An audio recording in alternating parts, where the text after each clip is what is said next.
What's good, YouTube? Welcome back to my video. Today I'm going to be talking to you guys about three SPAC stocks. We're going to be talking about IPOC, GHIV, and we're also going to be talking about THBR. I'm seeing a lot of people panic, and I'm seeing a lot of people selling on these dips. It's really not good to sell on these dips, and there's reasons why you shouldn't sell on these dips. One, we have a vote coming up for IPOC. We have a merger coming up for IPOC. So tomorrow is the vote date, and then January 8th is the merger date for IPOC. In terms of selling, when a stock dips before IPOC, it's actually a good sign. I've been buying IPOC since like the $10, high $10, low $11 range. I've actually even bought some at these prices, and that just tells you how much I believe in this company. This company has not changed. So from the times when it was 17, almost $18, it hit $18 in pre-market. So at those prices, the company hasn't changed. They haven't announced any bad news. They're still the number one growing insurance company. They still got to deal with Walmart. They still got to deal with CVS. They still got to deal with Walgreens. They're going to be growing faster than ever. Biden wants to lower the age for Medicare, so it's going to help the IPOC or Clover Health. So I haven't seen any bad news. I've looked. I don't see any bad news. I don't see anything. I do not plan on selling at all at these low prices. I'm seeing a lot of people do panic sell. I've been seeing a lot of people on Twitter, Yahoo Finance, StockWix, a lot of people on these social platforms tweeting about, I don't want to panic sell. This guy's saying, I don't know whether to sell at a 10% loss. IPOC is the most money I've ever lost in a day.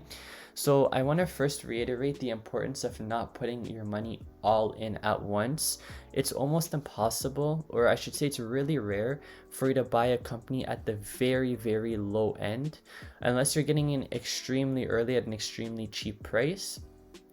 It's hard to get into a company at the very bottom when it's in the process of going up. I typically, what I like to do is I don't buy on green days. I like to buy on red days unless I could see that this company is extremely undervalued on a green day. So if I see that it's an extremely undervalued, then I'll buy it on a green day, but I don't like to put in all my money because the stocks will dip. Stocks go up, down, up, down, up, down. So I like to buy a little bit, leave cash on hand so I could buy more later on and keep buying on the dips. And you'll be in that case, you'll actually be happy that it's dipping and that it's actually not going up, because you could put in more money at a cheaper price and then go ahead and make more profits in the long run. So like I mentioned, I'm seeing a lot of people scared, and what I want to let you guys know, you shouldn't be scared on these dips. Actually, you should be happy, because this just tells you it's not going to be a huge sell-off after the merger. There could be a little bit of a sell-off after the merger, but it's not going to be a huge sell-off where it just tanks the stock. So I'm going to give you guys some examples. We have XL Fleet. They had a vote. The vote of the merger happened, which is happening tomorrow for IPOC. This literally happened, and it dropped the stock by like 16-17%. A lot of people started selling, got scared. They lost on their money. After merger, it went up 36%. It dipped a little bit, and then it took off 128%. For those of you guys that don't know, Fubo, this one was a little bit longer wait. Fubo right here, merger happened. It went, it started going down. People started panic selling. They sold. It hit the $9 mark, and then from there, it literally just took off. You would have more than 6 times your money just off of this alone if you held through. So it's the same thing that's going to be happening with IPOC. If you see a stock before the merger and it's like $30, $40, $50 before merger, there's most likely going to be a sell-off and people taking off their profits, so you could see the stock dump. But in this case right here, IPOC is doing the opposite. It's literally being healthy, going up, down, up, down, up, down, and it's actually going down before the vote and before the merger. So that's a really good sign, and that's why I'm not selling IPOC. In regards to GHIV, it has been dipping. Their vote isn't happening until later on. They still have, I believe, earnings to release, and their earnings should be really amazing, so the stock should fly, as well as the merger itself. So these guys actually got a deal with Detroit Red Wings. So United Wholesale's Mortgage named exclusive mortgage partners of Red Wings and Little Caesars Arena. So they got their branding on the players' helmets. I know that they got their logo that's going to be put on the ice. As well as they're going to have some extensive digital branding. So they're going to be on the branding for Red Wings, just like how Rocket Mortgage is on for other sports teams. So then we have THBR. THBR is a company, I've did videos on all these companies before, and I've talked about it in detail. So if you guys want to find out more about these companies, if you need more information, I've done videos on them, just check out my channel.